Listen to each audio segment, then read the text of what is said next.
Nagsisimula ang kwento sa pamamagitan ng pagpapakita ng ang mainit, pulang lava na dumadaloy sa matutulis na bato. Ang mga giant skeleton ay nakahiga na nakakalat sa mga mapanganib na bangin, malalim na kalaliman, pulang mainit mula sa mga bato sa ibaba. Ito ay naglalagay ng siyam na antas ng impyerno. Mula sa buwan sa itaas ay umaagos ang mainit na lava na bumabagsak sa ibaba, na siyang pinakamalalim sa lahat, isang lugar kung saan ang pinakamalakas na demonyo lang ang makakaligtas. Ang lugar ng kakilakilabot na ito ay tinatawag na siyam na impyerno, kung saan palaging may labanan upang makita kung sino ang pinakamalakas na demonyo, ang Great Demon Griggith, na may isang pares ng matutulis na sungay sa kanyang ulo, itim na katawan. Siya ay agresibo na hinahabol ang kanyang kaaway, ang Great Demon Valak ay mayroon ding isang pares ng matutulis na sungay sa kanyang ulo. Para siyang toro na may pulang balahibo ng apoy. Ang Great Demon na si Gurgis ay nagpasa ng isang malakas na pag-atake ng Great Demon na si Valak, na naging dahilan upang maapektuhan ang lupa at magkapira-piraso. Ngunit iniwasan ng Great Demon Valak ang pag-atake ng Great Demon Gurgis. Nagtago siya sa alikabok at usok at naghintay ng pagkakataon. Isang malakas na pag-atake ng Great Demon na si Valak ang dumaan, naligaw sa Great Demon Gurgis, na naging sanhi ng pagkadilim ng kanyang mukha. Itinaas ng Great Demon na si Valak ang kanyang kamao, naghahanda na magpakawala ng isa pang pag-atake na puno ng nakakatakot na kapangyarihan. Ang pag-atake ay itinapon ng isang kakilakilabot na aftershock. Nataman ng husto ang Great Demon Gargas, dumiretso sa lupa at dumulas sa lupa, na naging sanhi ng pagkabasag ng lupa sa maraming piraso. Lumipad sa himpapawid ang Great Demon si Valak, pinagmamasdan ang sitwasyon sa ibaba sa makapal na usok at alikabok, umalangaw-ngaw ang boses ng Great Demon Gurgis, na nakakadismaya. Ang Great Demon Gurgis ay lumabas mula sa usok. Sabi niya, balita ko sikat ka sa ikasyam na impyerno. Kaya mataas ang inaasahan ko. Ang figure ng Great Demon Gurgis ay lumitaw at pagkatapos ay nanunuya. Pero sinuntok mo siya na parang nangangamot ng Katie. Ang Great Demon si Gurgis ay sumigaw ng malakas sa hangin, tinawag ang pangalan ng Great Demon, Valak. Ang Great Demon si Valak ay ngumiti rin ng isang mapaghamong ngiti. Alam na alam niya kung ano ang Great Demon Gurgis. Tanging bibig mo lang. Ang Great Demon Gurgis ay tinuya. Kaagad. Sumiklab ang kanyang galit. Sumugod siya patungo sa Great Demon Valak at sumigaw ng malakas, sino ka para manggahas na bastyusan ako? Mula sa isang lugar sa impyerno ay lumitaw ang isang malaking lugar ng liwanag. Lalong kumakalat ang liwanag. Pagkatapos ay isang pagsabog ang naganap. Sa lugar ng liwanag, ang pagsabog ay nagdulot ng malakas na aftershock sa mga nakapaligid na bagay. Mula sa pagsabog, lumipad palabas ang Great Demon Gurgis. Ang Great Demon Valak ay sumugod din palabas mula sa pagsabog. Ang kamao ng Great Demon na si Valak ay inihanda na muling hampasin. Isang pag-atake na may nakakatakot at walang patawad na kapangyarihan ang inihampas sa katawan ng Great Demon Gurgis, dahil tinamaan siya ng isang malakas na pag-atake. Ang Great Demon Gurgis, muli, ay nahulog sa lupa. Agad na kumislap ang Great Demon Valak na may mga mata na puno ng layuning pumatay. Ang Great Demon na si Valak ay sumugod ng napakabilis. Ang dalawang kamay ng Great Demon si Valak ay magkadikit. Ibinuhos ng Great Demon Valak ang kanyang kapangyarihan sa susunod na pag-atake na ito, isang pag-atake ang direktang inihampas sa mukha ng Great Demon Gurgis. Pagkatapos ng pag-atake, kinailangan ng Great Demon Valak na umatras ng malayo upang mabawasan ang mga aftershocks. Matapos, patatagin ang kanyang sarili, ang Great Demon na si Valak ay nagpatuloy sa pagpuntirya sa Great Demon na si Gurgis, nakatatapos lang nataman ng pag-atake at nagsusumikap pa rin sa himpapawid. Ang Great Demon si Valak ay agad na pumailanglang. Pagkatapos ay naganap ang isang masakit na regalo na ibinigay ng Great Demon Valak sa Great Demon Gurgis. Isa pang regalo ang inihahanda ng Great Demon Valak. Ang Great Demon na si Valak ay sumugod na may rage along isang malakas na pag-atake. Ang regalo ay direktang tumama sa Great Demon Gurgis, na naging sanhi ng pagbagsak niya at lumikha ng isang malaking pagsabog. Sumunod din ang Great Demon si Valak at lumapag sa ibaba habang pinagmamasdan ang sitwasyon. Biglang naramdaman ng Great Demon Valak na may papalapit sa kanya. Isang grupo ng maliliit na halimaw ang sumugod mula sa kung saan, pinalibutan ang Great Demon Valak. Isang one-eyed monster ang naglabas ng kanyang mga pangil at kuko na umaatake sa Great Demon Valak. Isa-isa silang sumugod sa pag-atake, ngunit para sa Great Demon Valak. Ito na. Ang Great Demon si Valak ay kumuha ng isa at itinapon ito. Pagkatapos ay ginamit niya ang kanyang mga kuko upang tamaan ang iba, na sa tingin niya ay pawang mga bagay na pambata.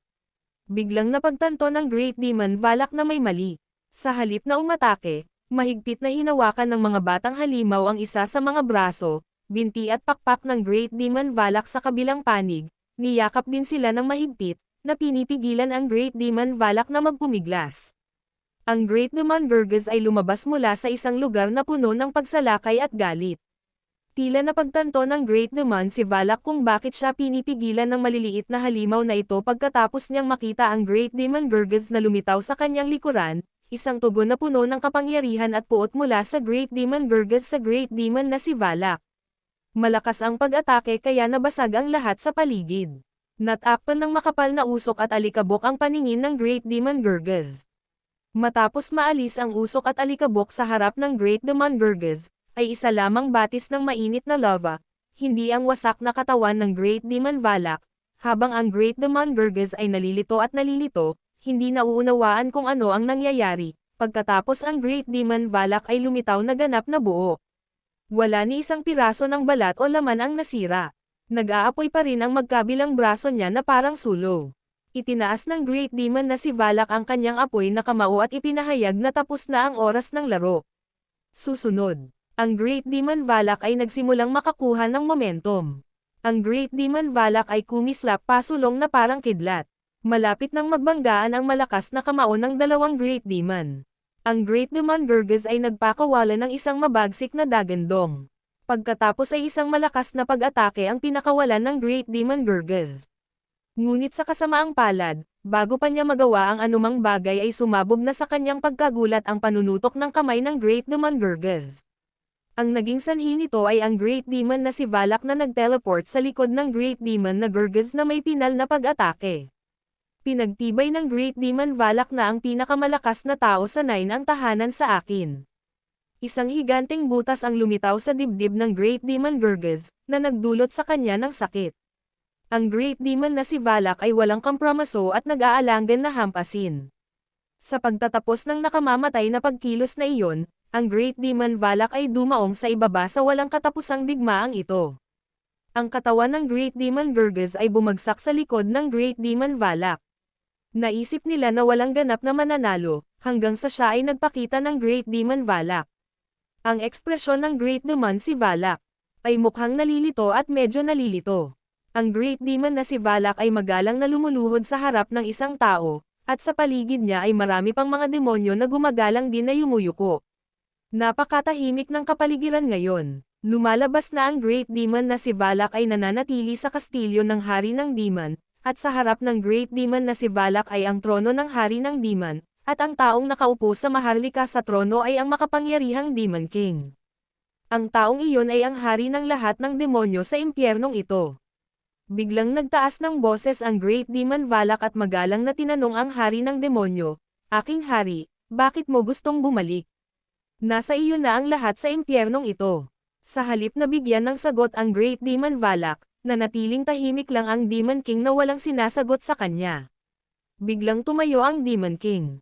Pagkatapos noon, dahan-daang lumapit ang Demon King sa lugar ng Great Demon Valak. Ang Demon King na si Zora ay nagpang-inig sa kanya at sa iba pang mga demonyo sa takot.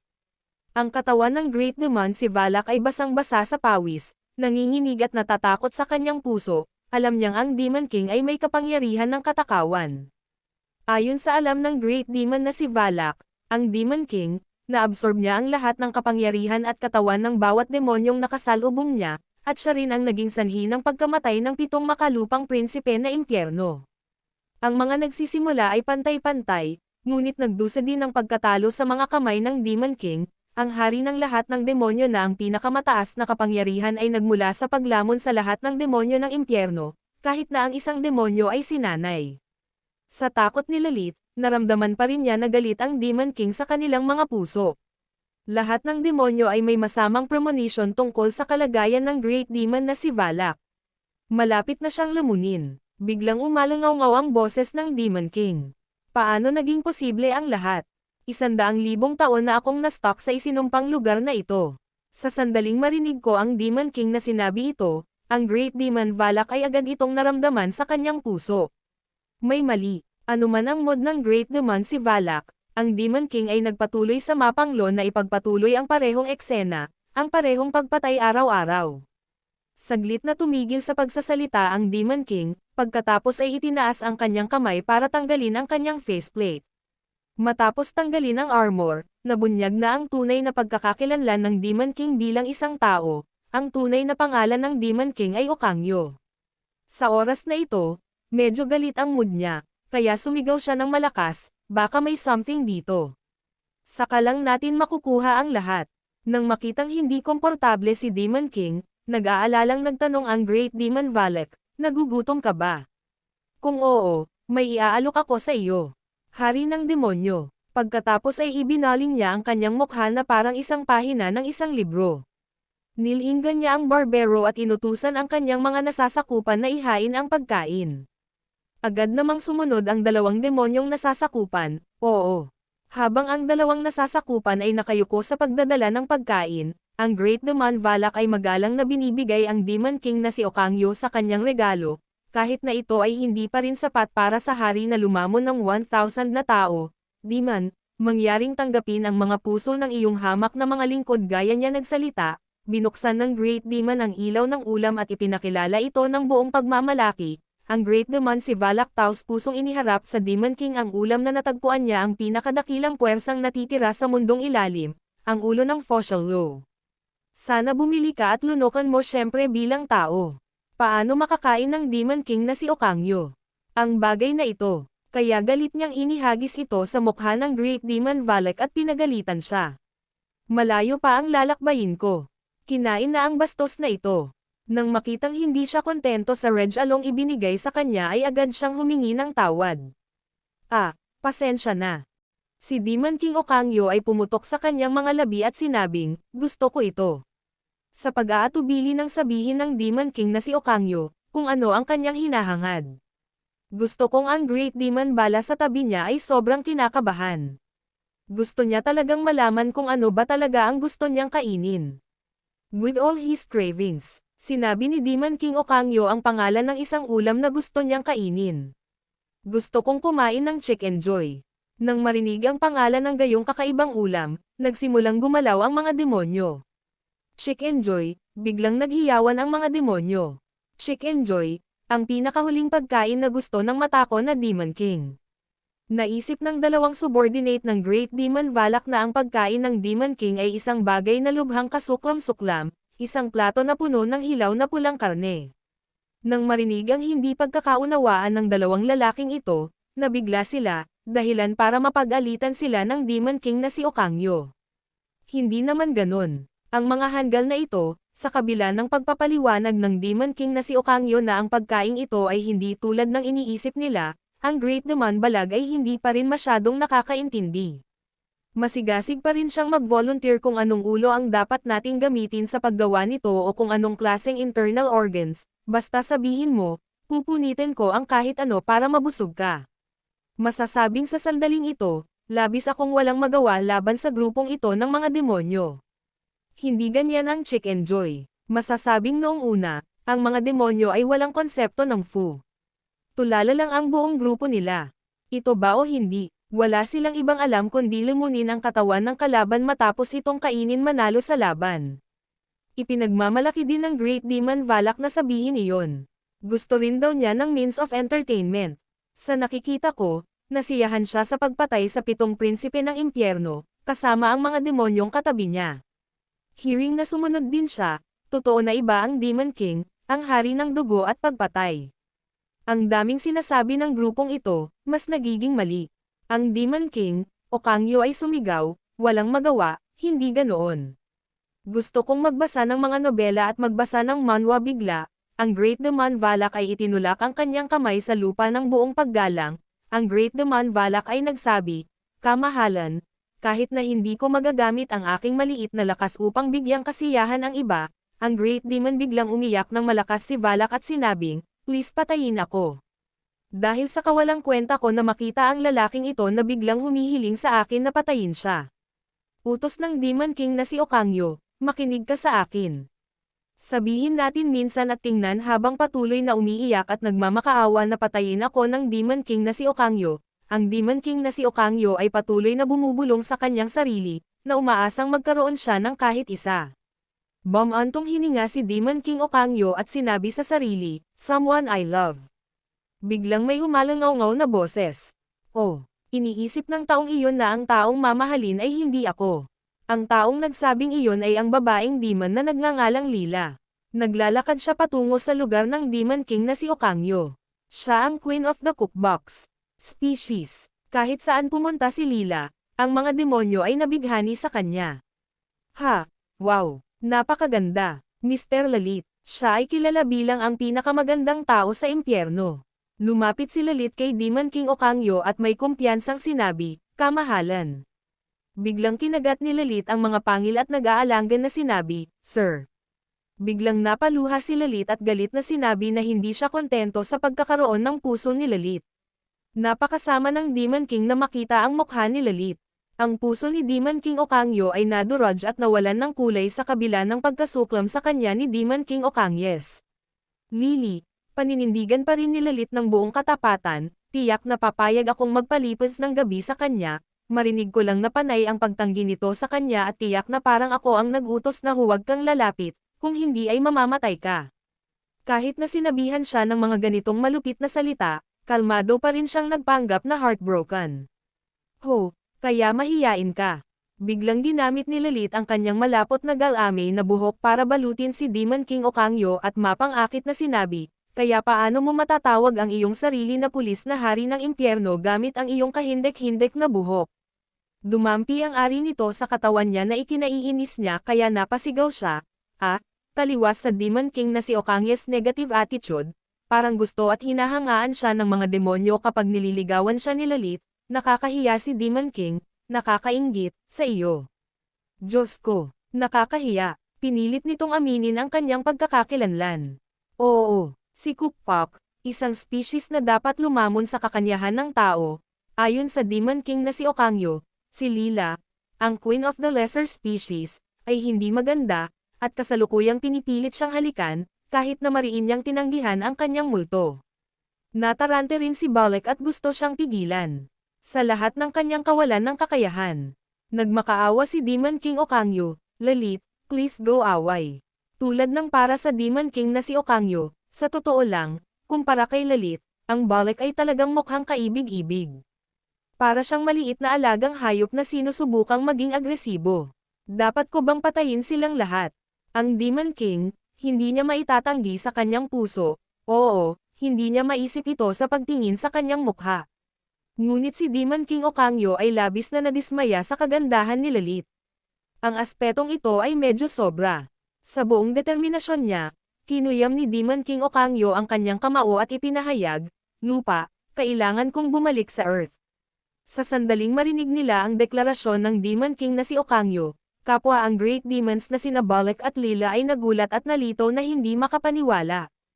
Sabay-sabay silang sumigaw, "Demon King!" Masasabing para sa Demon King na si Okangyo, kahit 10,000 years na ang lumipas, ang desisyon ko ay kasing tibay pa rin ng bato o mas malakas pa. Pagkatapos ng 10,000 taon ng pagkahulog sa impyerno matapos lamunin ang huling prinsipe ng 7, kumpleto ang paghahanda. Alam mismo ni Demon King Okangyo na dumating na ang oras. Si Demon King Okangyo ay tumayo at umalis sa kanyang trono. Alam niyang dapat niyang tanggapin ang kanyang gantimpala pagkatapos ng 100,000 taon sa impyerno. Pagkatapos noon, inutusan ng Demon King na si Okangyo ang kanyang nasasakupan, si Balak na ihanda ang bagay na iyon, pinaalalahanan ng Great Demon Valak na ihanda ang bagay na iyon, "Aking hari." Bago siya matapos magsalita, si Demon King na si Okangwo ay nagsalita para matakpan ang paligid ng Okangyo Dark Horse.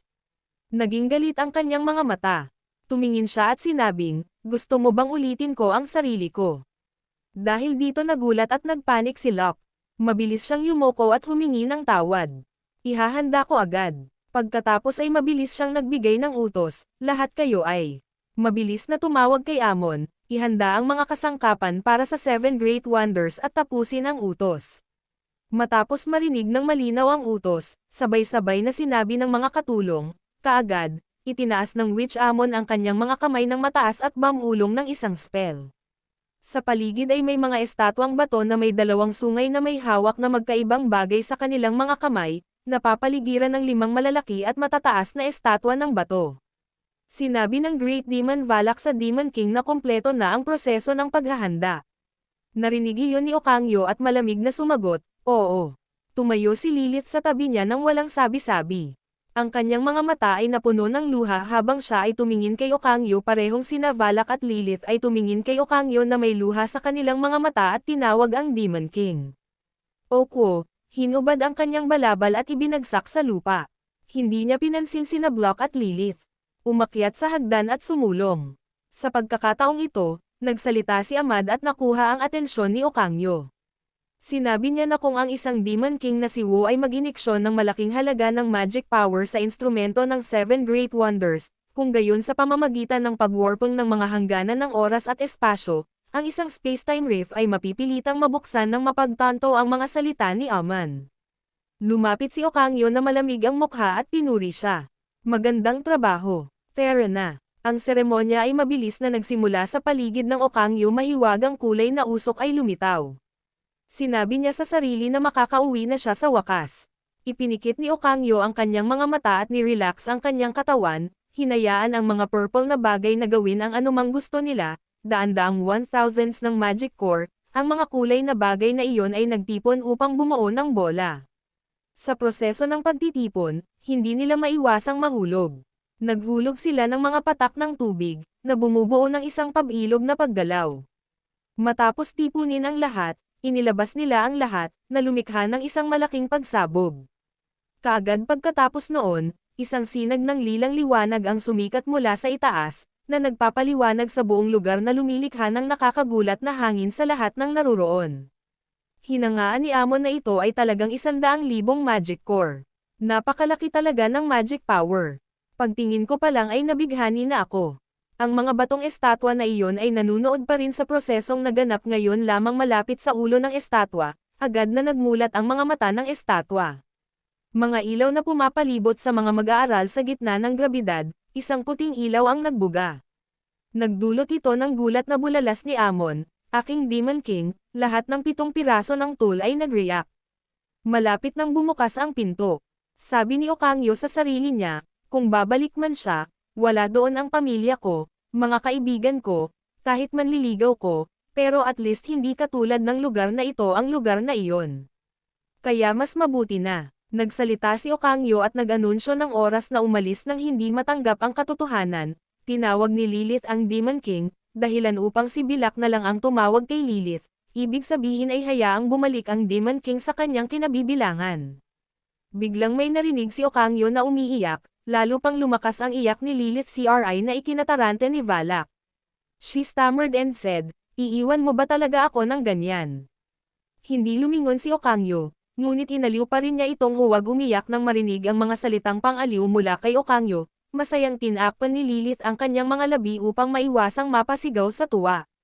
Kabaligtaran sa kanya, ang mukha ni Okangyo ay nagpakita ng takot, pawis na pawis at nakakatakot din na panaghoy.